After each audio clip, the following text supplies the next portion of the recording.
നമസ്കാരം. വിഘ്നേശ്വര ജ്യോതിഷത്തിലേക്ക് സ്വാഗതം. ഞാൻ രാജേഷ് കുമാർ. ഇന്നിവിടെ പറയാൻ പോകുന്നത് നമ്മുടെ വിഷുവിനെ കുറിച്ചിട്ടാണ്. നമ്മുടെ പ്രധാന വിശേഷ ദിവസങ്ങളിൽ അല്ലെങ്കിൽ വർഷത്ത് വരുന്ന ഒരു പ്രധാനപ്പെട്ട ഒരു ഉത്സവം തന്നെയാണ് ഈ വിഷു. കാരണം വിഷു നമ്മുടെ ഒരു ഐശ്വര്യത്തിൻ്റെയും സമൃദ്ധിയുടെയൊക്കെ ഉറവിടമാണ് വിഷു. അത് ഈ പറയുന്ന കൃഷിയെക്കുറിച്ചിട്ടാണെങ്കിലും അല്ലെങ്കിൽ നമ്മുടെ ഓരോ ജീവിതത്തെക്കുറിച്ച് നമുക്ക് ഒരു വർഷം നല്ലത് ചെയ്തു കഴിഞ്ഞാൽ, നല്ലത് ജീവിച്ചു കഴിഞ്ഞാൽ അതിൻ്റെ റിസൾട്ടെല്ലാം കിട്ടുന്നത് നമുക്ക് ഈ വർഷത്തിൽ അതാത് ദിവസം തന്നെയാണ്. അപ്പോൾ അതുകൊണ്ടാണ് പറയുന്നത് വിഷു ദിവസം നമ്മൾ നല്ലത് ചെയ്യുക, നല്ലത് പ്രവർത്തിക്കുക എന്നൊക്കെ പറയുന്നത്. അപ്പോൾ നമ്മൾ ഈ പറയുന്ന വിഷു ദിവസം അതിൻ്റെ പ്രധാനപ്പെട്ടമായൊരു ഐശ്വര്യമാണ് നമ്മുടെ വിഷുക്കണി. അപ്പോൾ ഒന്ന് എന്ന് പറയുന്നത് വിഷുക്കണിയാണ്. അപ്പോൾ വിഷുക്കണി നമ്മൾ നല്ല രീതിയിൽ അത് ഒരുക്കുക എന്നുള്ളതാണ്. ആ ഒരുക്കുന്നത് തന്നെ വളരെ പ്രധാനമായ ഒരു ചടങ്ങാണ്. അപ്പോൾ അത് എങ്ങനെയാണ് അത് ഒരുക്കുന്നത് എന്നതിനെക്കുറിച്ച് ഒരു ചെറിയ രീതിയിൽ ഞാൻ പറയാം. ഒരു ഓട്ടുരുളിയിൽ കൊന്നപ്പൂവും, പിന്നെ അതേ കണക്ക് കണിവെള്ളരി, പുതുവസ്ത്രം, നാണയങ്ങൾ, ഗ്രന്ഥം, പിന്നെ ഇലയോടുകൂടിയ മാങ്ങ, പിന്നെ ഒരു ചക്ക, മറ്റു പഴവർഗ്ഗങ്ങൾ, പിന്നെ എന്ത് പഴവർഗ്ഗങ്ങൾ നമുക്ക് വയ്ക്കാം. പിന്നെ അതിൻ്റെ കൂട്ടത്തിൽ തന്നെ കണ്ണാടി, കുങ്കുമം ഇത്യാദി വിഭവങ്ങളെല്ലാം ഇതെല്ലാം നമ്മൾ തലേ ദിവസം രാത്രി നമ്മൾ ഒരുക്കി വയ്ക്കണം. കാരണം നമുക്ക് വെളുപ്പിന് നിലവിളക്ക് കൊളുത്തി വയ്ക്കുന്നതാണ്. പിന്നെ അതിനുശേഷം സൂര്യോദയത്തിന് മുമ്പാണ് നമ്മൾ എന്ത് ചെയ്യേണ്ടത്? കണി കാണേണ്ടത്. അപ്പോൾ നമ്മൾ വെളുപ്പിന് ഒരു 4:30 ഒരു 6 മണിക്ക് മധ്യയെങ്കിലും നമ്മൾ എന്ത് ചെയ്യണം? തീർച്ചയായിട്ടും നമ്മൾ കണി കണ്ടിരിക്കണം. ഇപ്പം നമ്മൾ കുട്ടികളെ കൊണ്ട് കണ്ണുപൊത്തി കണി കാണിക്കുക, അതാണല്ലോ മുമ്പിൽ കൊണ്ടുവരുന്നത്. അപ്പോൾ അവരത് കണി കാണുന്നു. പിന്നെ അതേ കണക്ക് ഈ വിഷുക്കണി നമ്മൾ കാണുമ്പോൾ നമ്മൾ ഐശ്വര്യത്തിലേക്ക് കൺതുറന്ന് കാണുന്നതും, പിന്നെ അതേ കണക്ക് തന്നെ നമ്മുടെ വീട്ടിലുള്ള പ്രായം കൂടിയ ആൾ, അതല്ലെങ്കിൽ ഗൃഹനാഥനാവാം.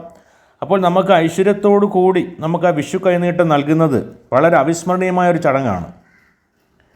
അപ്പോൾ ഈ വർഷാരംഭത്തിൽ കിട്ടുന്ന ഈ കൈനീട്ടം ഐശ്വര്യദേവതയായ മഹാലക്ഷ്മിയെ നമ്മൾ മനസ്സിൽ വിചാരിച്ച് ആ വിഷു കൈനീട്ടം അങ്ങോട്ട് മേടിക്കുക. അപ്പോൾ ആ ഒരു വർഷം നമുക്ക് എന്തായി? സാമ്പത്തികത്തിൻ്റെ നേട്ടം വന്നു എന്നതാണത്.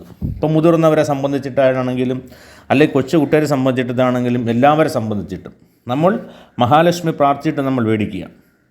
അതേ കണക്ക് തന്നെയാണ് നമ്മുടെ കൃഷ്ണഭഗവാൻ. അപ്പോൾ കൃഷ്ണഭഗവാനെ നമ്മളിതെല്ലാം ഒരുക്കി വയ്ക്കുമ്പോൾ തീർച്ചയായിട്ടും നമുക്ക് എന്ത് വേണം? നമുക്കൊരു ശ്രീകൃഷ്ണ ഭഗവാന്റെ ഒരു പ്രതിഷ്ഠ അല്ലെങ്കിൽ ഒരു ഫോട്ടോയെങ്കിലും നമുക്ക് വേണം. ആ ഫോട്ടോയിൽ നിന്ന് നമ്മൾ തീർച്ചയായിട്ടും അതിലൊക്കെ നമ്മൾ ഈ പറയുന്ന ഐശ്വര്യത്തോടു കൂടി കാണുമ്പോൾ നമ്മുടെ ആ ഒരു വർഷം നമുക്ക് അടിപൊളിയായി. പിന്നെ വരുന്ന വർഷം നമ്മൾ ഇതേ കണക്കങ്ങ് ചെയ്യുക. പറഞ്ഞാൽ മനസ്സിലായില്ല? അപ്പോൾ അതേ രീതിയിൽ നിങ്ങൾ ഒരുക്കി ശ്രദ്ധിക്കാൻ നോക്കുക. പിന്നെ അതേ കണക്ക് തന്നെയാണ് ഈ കണിക്കെട്ടെന്ന് പറയുന്നത്. ചില സ്ഥലങ്ങളിലെല്ലാം എന്നൊക്കെ പറയുമ്പോൾ പുലർച്ചെ കണി കാണാനായി കൊന്നപ്പൂവും മാമ്പഴക്കുലയും ഒന്നിച്ചേർത്ത് വാതിലിൽ കെട്ടിത്തൂക്കിയിടും ഈ കണികെട്ടിന് വേണ്ടിയിട്ട്. പിന്നെ അതേ കണക്ക് തന്നെ ഈ വിഷുച്ചാലൊരുക്കുക. കാരണം ഐശ്വര്യത്തിൻ്റെയും സമൃദ്ധിയുടെ ഉറവിടമാണല്ലോ കൃഷി. അപ്പോൾ അതിനാൽ ഈ വിഷു ദിവസം രാവിലെ വയലിൽ പൂജ ചെയ്ത് കൈകൊണ്ടൊക്കെ ചാലൊക്കെ കീറി പ്രതീകാത്മകമായി വിത്തും മുളകൊക്കെ ഇടുന്ന ചടങ്ങ് പ്രധാനപ്പെട്ടതാണ്. അപ്പോൾ നമ്മൾ ഈ വിഷുവിൽ നമ്മൾ എന്ത് ചെയ്യുന്നുണ്ടോ അതെല്ലാം ഐശ്വര്യമാണ്.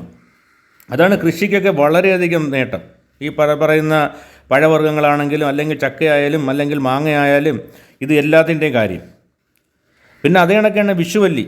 പണ്ട് കാലത്ത് കൃഷി ജോലിയൊക്കെ ചെയ്യുമ്പോൾ അത് ഒരു ഇതാണല്ലോ. അപ്പോൾ ആ ദിവസമൊക്കെ ഈ ആശ്രിതർക്കൊക്കെ നമ്മൾ എന്ത് കൊടുക്കും? അരിയും അല്ലെങ്കിൽ നാളികേരമൊക്കെ, എണ്ണ എന്നിവയൊക്കെ സന്തോഷ പുരസ്കാരം നടങ്ങുന്ന ഒരു ചടങ്ങാണ് ഈ പറയുന്ന വിഷുവല്ലി. ആ ദിവസമൊക്കെ നമ്മൾ എന്ത് ചെയ്യുക? തേങ്ങയാണെങ്കിലും അല്ലെങ്കിൽ ഈ പറയുന്ന അരിയാണെങ്കിലും ഒക്കെ നമ്മൾ കൊടുത്തു കഴിഞ്ഞാൽ, സന്തോഷപൂർവ്വം കൊടുത്തു കഴിഞ്ഞാൽ അതെല്ലാം നല്ല എന്ത് ചെയ്യും? നമുക്ക് ആ വർഷത്തിൽ നമുക്ക് ഉണ്ടാകുമെന്നതാണ്.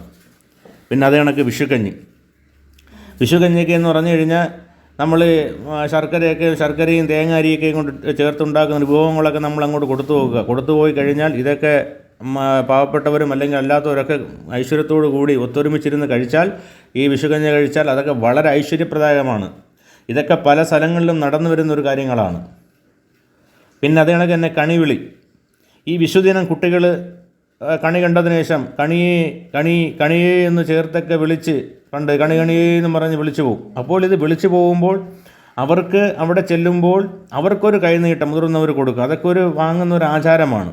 ഇപ്പോൾ ക്ഷേത്രങ്ങളിൽ ചെല്ലുമ്പോൾ എടുക്കത്തില്ല, നമുക്കൊരു ഐശ്വര്യമായിട്ട് കണി തരത്തില്ല എന്ന് പറയുന്ന കണക്ക് ഈ കണിവിളിയൊക്കെ വളരെ ഐശ്വര്യപ്രദായകമാണ്.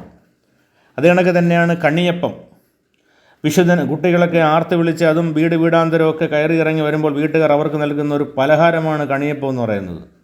അപ്പോൾ ആ കണിയപ്പം അതൊന്നും ഇപ്പോൾ ഇല്ല, എങ്കിലും തന്നെ പല സ്ഥലങ്ങളിലും ഇതൊക്കെ കാണുന്നുണ്ട്. പിന്നെ അത് കണക്ക് പടുക്കയിടുക, വിഷുത്തലേന്ന് രാത്രിയിൽ ഉണ്ടാക്കുന്ന ഒരു വിഭവമാണ് ഈ പടുക്കയിടുക. മുന്തിരി, കൽക്കണ്ടം, തേങ്ങ, പഴം, മാമ്പഴം എന്നിവ ചേർത്താണ് ഇവ ഉണ്ടാക്കുന്നത്. പിന്നെ അത് കണക്ക് പടുക്കമുറി, സൂര്യോദയത്തിന് മുമ്പാണ് വിഷുക്കണി കാണുന്നത്. അപ്പോൾ അതിനുശേഷം വിശേഷാൽ കഞ്ഞിയോ പായസമോ ഒക്കെ ഉണ്ടാക്കി ചടങ്ങ് ചില ദേശങ്ങളിലൊക്കെ ഉണ്ടായിരുന്നു. ഇതിനെയാണ് നമ്മൾ പറയുന്നത് പടുക്കമുറി എന്ന് പറയുന്നത്. പിന്നെ വിഷുസദ്യ, തീർച്ചയായിട്ടും വിഷു ദിവസം നമുക്ക് എന്ത് വേണം, വിഷുസദ്യ അതിഗംഭീരമാക്കിയിട്ട് തന്നെ ചെയ്യണം. കാരണം നമ്മളെ വിഷു ദിവസം നമ്മൾ നല്ല രീതിയിൽ സദ്യ ഒരുക്കി കഴിഞ്ഞാൽ നമുക്ക് ഈ ഒരു വർഷവും നമുക്ക് എന്ത് ചെയ്യാൻ പറ്റും, നല്ല രീതിയിൽ നമുക്ക് നല്ല മാമ്പഴപ്പുളിശ്ശോരിയൊക്കെ കൂട്ടി നല്ല രീതിയിൽ, അല്ലെങ്കിൽ ചക്കയെലിശ്ശോരിയും ഇങ്ങനെ എന്തെങ്കിലുമൊക്കെ ഉണ്ടാകുന്ന എലിശ്ശോരിയും ഇതൊക്കെ വേണം. അപ്പോൾ അങ്ങനെയൊക്കെ ആയിക്കഴിഞ്ഞാൽ നമുക്ക് ഒരു ബുദ്ധിമുട്ടും വരത്തില്ല നമുക്ക് കറിക്കായിട്ട്. അത് കണക്ക് തന്നെ അന്ന ദിവസമൊക്കെ ഈ പഴമാങ്ങ ഉപ്പിലിട്ടതും എന്തെങ്കിലുമൊക്കെ ഉപ്പിലിട്ടതൊക്കെ വേണം, വറുത്തതും ചുരുക്കി പറഞ്ഞ ചക്ക, മാങ്ങ, വെള്ളരി ചേർത്തുള്ള വിഭവങ്ങളൊക്കെ വേണം. അപ്പോൾ എങ്കിലൊക്കെ ചെയ്താലേ നമുക്ക് എന്ത് ചെയ്യുള്ളൂ, ഈ വിഷുസദ്യയിലൊക്കെ പ്രധാന വിഭവങ്ങളായി നമുക്ക് വരത്തുള്ളൂ. അതെല്ലാം വർഷത്തിൽ നമുക്ക് കിട്ടത്തുള്ളൂ.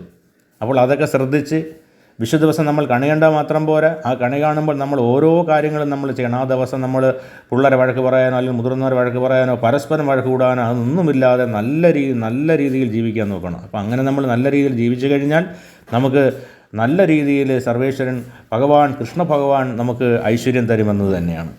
അതേ കണക്ക് തന്നെയാണ് ഈ പറയുന്ന മേടപ്പത്ത്. സൂര്യൻ എന്ന് പറഞ്ഞു കഴിഞ്ഞാൽ പരിപൂർണ്ണ തേജസ്സോട് ഉച്ചസ്ഥിതിയിൽ ഉദിച്ചു വരുന്ന ദിവസമാണ്.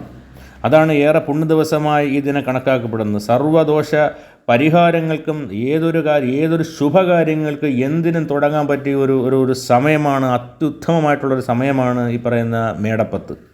അപ്പോൾ അതെല്ലാം നിങ്ങൾ മനസ്സിലാക്കി നല്ല രീതിയിൽ എന്ത് ചെയ്യുക, കണിയെല്ലാം കണി കണ്ടതിന് ശേഷം നല്ല രീതിയിൽ ജീവിച്ച് ഭഗവാനെയൊക്കെ പ്രാർത്ഥിച്ച് ഭഗവാൻ പറ്റുന്നുണ്ടെങ്കിൽ കൃഷ്ണക്ഷേത്ര ദർശനമൊക്കെ നടത്തിക്കഴിഞ്ഞാൽ തീർച്ചയായിട്ടും നിങ്ങൾക്ക് ഭഗവാന്റെ അനുഗ്രഹം എപ്പോഴും ഉണ്ടാകുന്നതായിരിക്കും.